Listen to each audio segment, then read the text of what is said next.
Chapter 37. Power of Habit. How habits are established. Any one act, either good or evil, does not form the character, but thoughts and feelings indulged prepare the way for acts and deeds of the same kind. It is by a repetition of acts that habits are established and character confirmed. The time to establish good habits. The character is formed to a great extent in early years. The habits then established have more influence than any natural endowment in making men either giants or dwarfs in intellect, for the very best talents may, through wrong habits, become warped and enfeebled.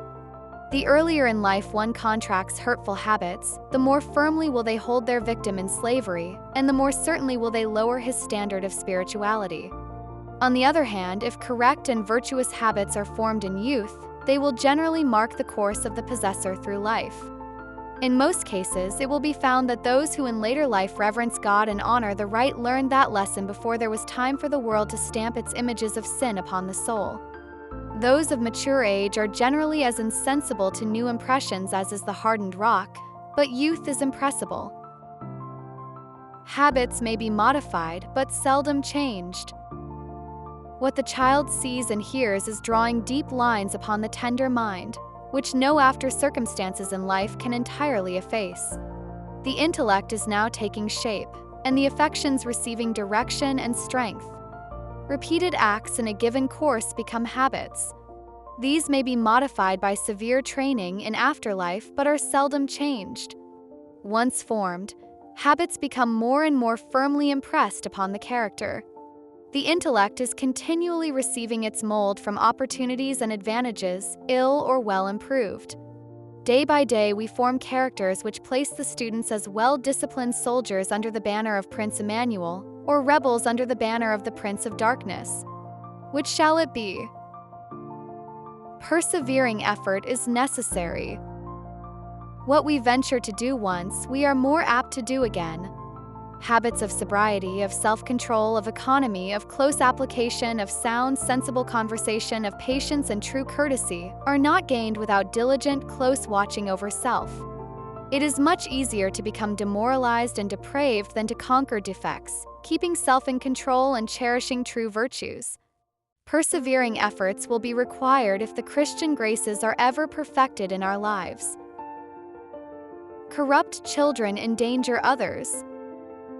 God-fearing parents will deliberate and plan as to how to train their children to right habits. They will choose companions for their children, rather than leave them in their inexperience to choose for themselves. If in their early childhood children are not perseveringly and patiently trained in the right way, they will form wrong habits. These habits will develop in their future life and will corrupt others.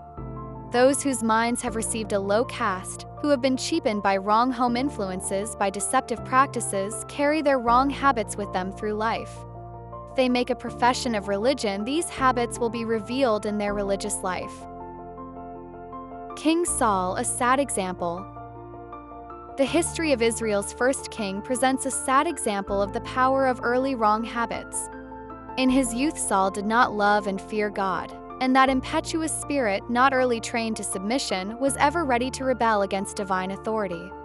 Those who in their youth cherish a sacred regard for the will of God, and who faithfully perform the duties of their position, will be prepared for higher service in afterlife. But men cannot for years pervert the powers that God has given them, and then, when they choose to change, find these powers fresh and free for an entirely opposite course. A child may receive sound religious instruction, but if parents, teachers, or guardians permit his character to be biased by a wrong habit, that habit, if not overcome, will become a predominant power and the child is lost. Small actions are important. Every course of action has a twofold character and importance. It is virtuous or vicious, right or wrong, according to the motive which prompts it. A wrong action, by frequent repetition, leaves a permanent impression upon the mind of the actor, and also on the minds of those who are connected with him in any relation, either spiritual or temporal. Parents or teachers who give no attention to the small actions that are not right establish those habits in the youth. Parents should deal faithfully with the souls committed to their trust. They should not encourage in their children pride, extravagance, or love of show. They should not teach them, or suffer them to learn, little pranks which appear cunning in small children, but which they will have to unlearn, and for which they must be corrected when they are older. Little pranks and errors may seem to be amusing when the child is a baby, and they may be permitted and encouraged, but as the child grows older, they become disgusting and offensive. Bad habits are more easily formed than good. All the learning they may acquire will never undo the evil resulting from lax discipline in childhood. One neglect, often repeated, forms habit. One wrong act prepares the way for another. Bad habits are more easily formed than good ones and are given up with more difficulty. Young children, if left to themselves, learn the bad more readily than the good. Bad habits agree best with the natural heart, and things which they see and hear in infancy and childhood are deeply imprinted upon their minds.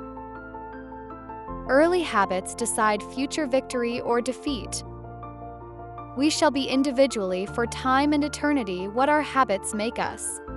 The lives of those who form right habits and are faithful in the performance of every duty will be as shining lights, shedding bright beams upon the pathway of others. But if habits of unfaithfulness are indulged, if lax, indolent, neglectful habits are allowed to strengthen, a cloud darker than midnight will settle on the prospects in this life, and forever debar the individual from the future life. In childhood and youth, the character is most impressible. Power of self-control should then be acquired. By the fireside and at the family board, influences are exerted whose results are as enduring as eternity. More than any natural endowment, the habits established in early years decide whether a man will be victorious or vanquished in the battle of life.